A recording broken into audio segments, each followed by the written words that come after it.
Hello! So, this week's video is about emotions. In your head, come up with 3 positive emotions and then come up with what you might call negative emotions. 3 of them. 3 positive ones, 3 negative ones.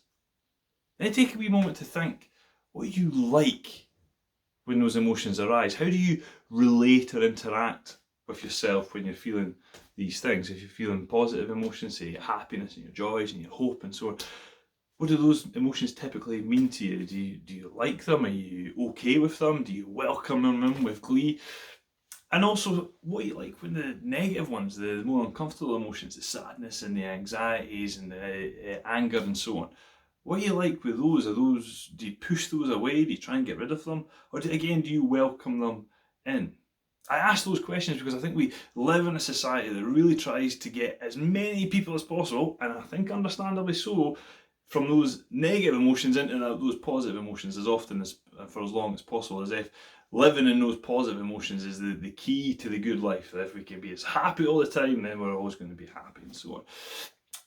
But I think that does these, what you might term negative emotions, a disservice. And instead, what if we could invite you into a space where we don't see emotions as positive or negative, which is a bit unfair because I kind of framed this video around that, but invite you into a space that's a bit more neutral, that sees emotions simply as messengers.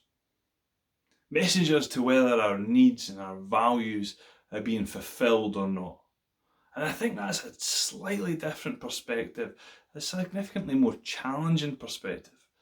Because what that implies then is that rather than say go to these negative emotions, rather than pushing those away, ignoring them, suppressing them, reducing their symptoms as uncomfortable as they are, what if we could be open to allowing them in like unwanted party guests and listening and being willing to listen, I suppose, to the meaning of them.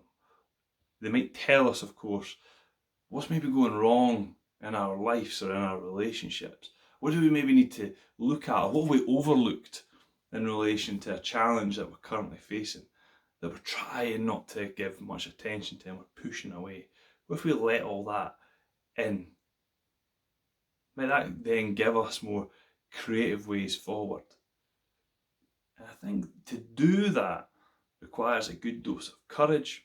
It requires a good dose of being present with these things rather than getting lost in rumination and worry about the future or about the past. But instead being honest with ourselves about what's going on and what the message of these emotions are. So how about we try that? See if you can identify the flow of emotions as they go through you over the next, few days, or as they have gone through you over the past week.